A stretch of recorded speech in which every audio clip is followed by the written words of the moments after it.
I'm Logan Crawford, and right now on Spotlight, we're exploring a journey through time and architecture with an amazing author. His name is Norberto Nardi, and he has written a powerful book along with his daughter, Moira Nardi. The name of the book is Listen to the Walls Talk. This father-daughter collaboration takes us from the origins of humanity to a near-future world, revealing how our spaces shape us and are shaped by us. With a unique blend of historical fiction, environmental insight, and architectural perspective, this novel offers a fascinating look at our relationship with the spaces we inhabit. We're delighted to have this very talented author join us here today on Spotlight. We thank the team at Atticus Publishing for helping us put him in the spotlight today, and we ask viewers like you to support authors like him by subscribing to our channel and by purchasing his powerful book. The links are below this interview. Norberto, thank you so much for joining us here today on Spotlight. It's a pleasure to be here, Logan. Thank you. Pleasure to have you on the show. What inspired you to write Listen to the Walls Talk and explore humanity's relationship with space? Well, probably I should go back a little bit to say, in many ways, where I'm coming from about books and literature. My mother and the grandmother of my daughter was an amazing inspiration when we are dealing with literature and books. She was the president of a public library that was just around the corner, exactly less than 100 yards from my house. And I grew up between books, between my mother pushing me to read and inspire me. And then I moved to music because I am a classical musician too, and architecture.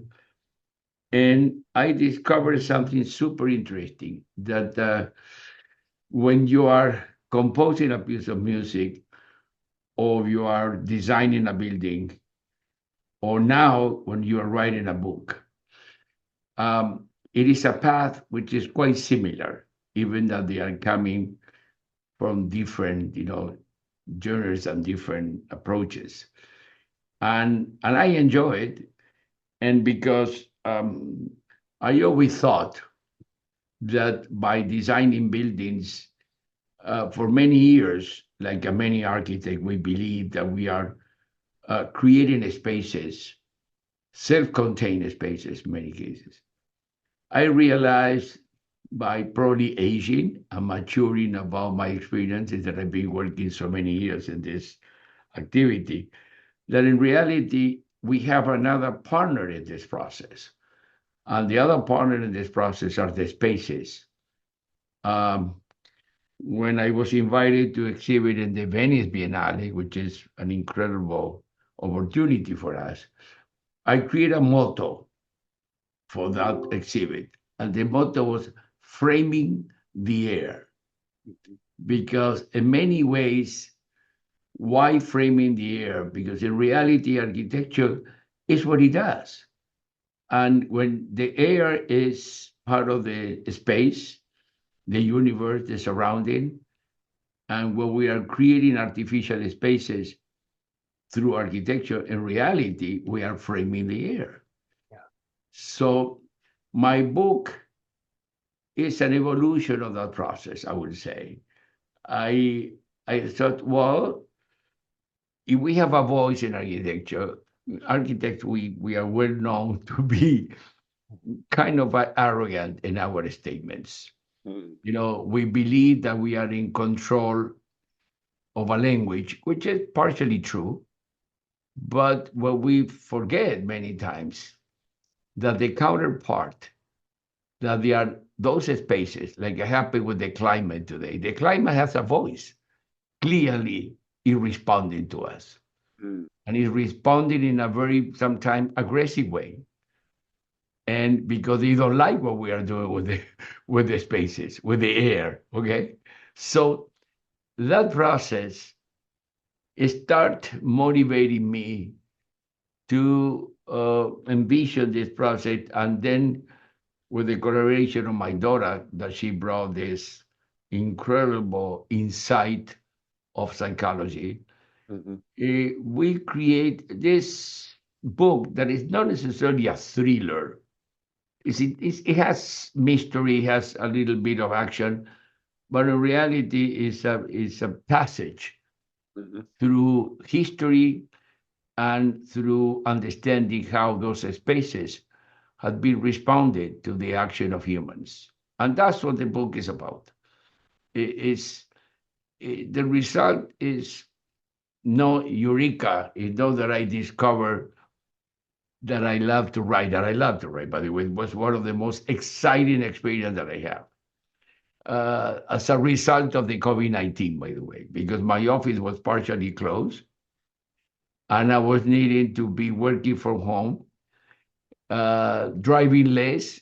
You asked me before when my office is, I drive every day about an hour Mhm. from the Hollywood Hills to my office in next to Pasadena.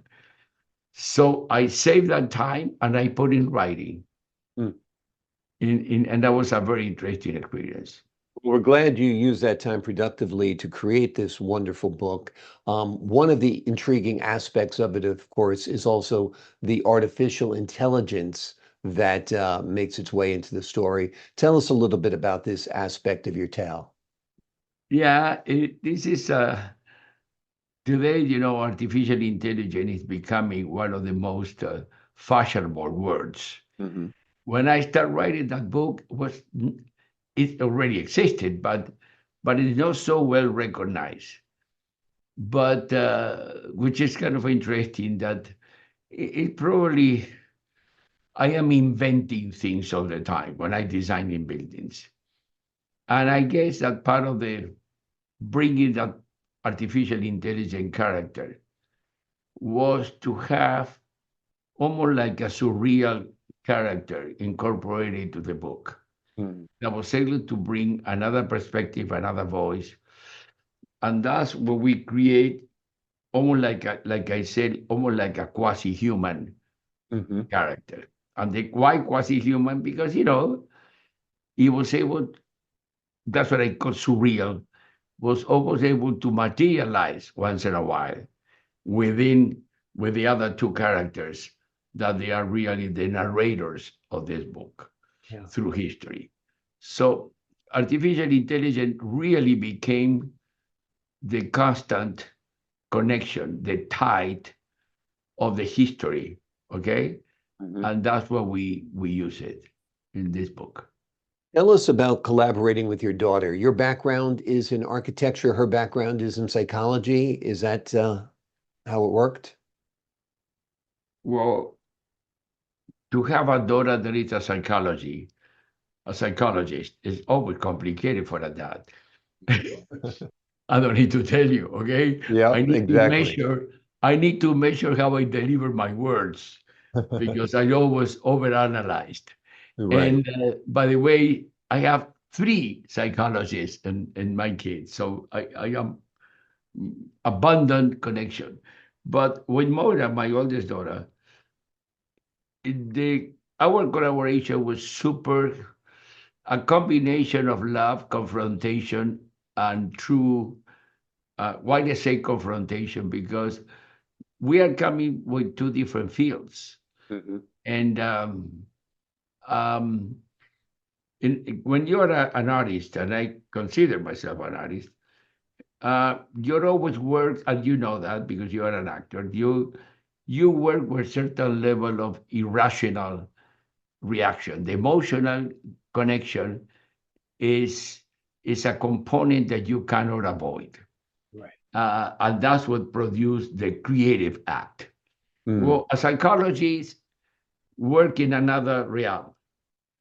They work in analyze facts, analyze results, and I think the two different voices that we have allow both of us to create a sort of a common language that was super, super beautiful. Plus, allow me to be more in touch with my daughter, which is another marginal or important benefit of the collaboration. Okay. Absolutely. Yeah, it sounds like a wonderful collaboration working with your daughter on a project like this. Before we leave you today, what do you hope your readers take away from your book? What do you hope they learn from it? What do you hope they experience from it? Well, it's an interesting question because the book is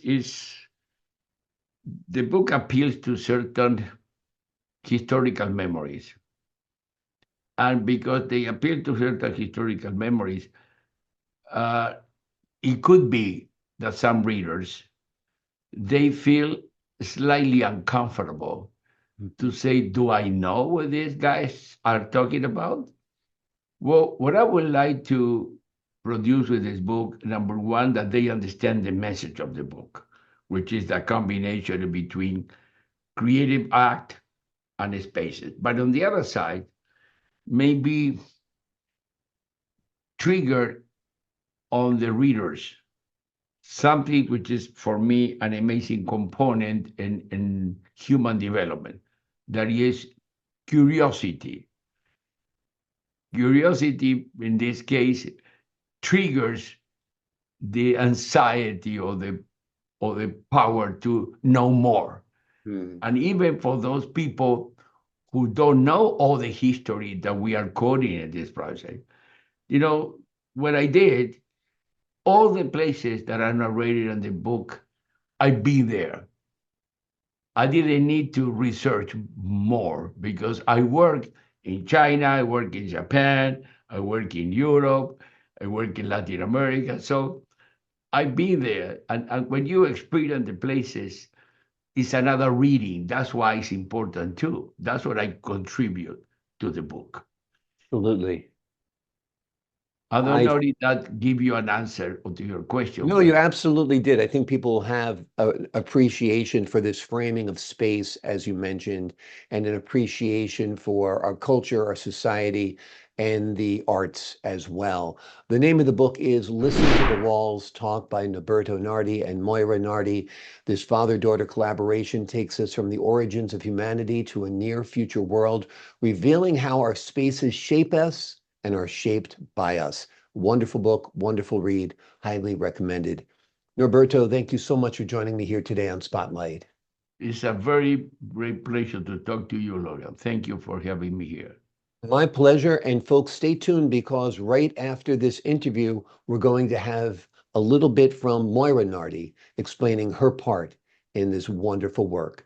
To the folks at home, I'm Logan Crawford, thanking you for your time this time. Until next time on Spotlight. Hello, my name is Moira Nardi. I'm the co author of the book Listen to the Walls Talk that I co wrote with my father, Norberto. We collaborated to incorporate both of our careers. I'm a psychologist and a professor of literature, and he's an architect. I incorporated elements for a psychological thriller, and he mostly developed the historical part, and of course with elements of architecture. The book narrates the story of a father and a son who visit different times in history, and we try to incorporate a mystery that they try to solve, and especially trying to determine how the spaces determine the way that the people interact throughout history. We hope you like the book, and it's there for entertainment and learning about different times in history and how it influenced humans with the contact between nature and spaces. Thank you.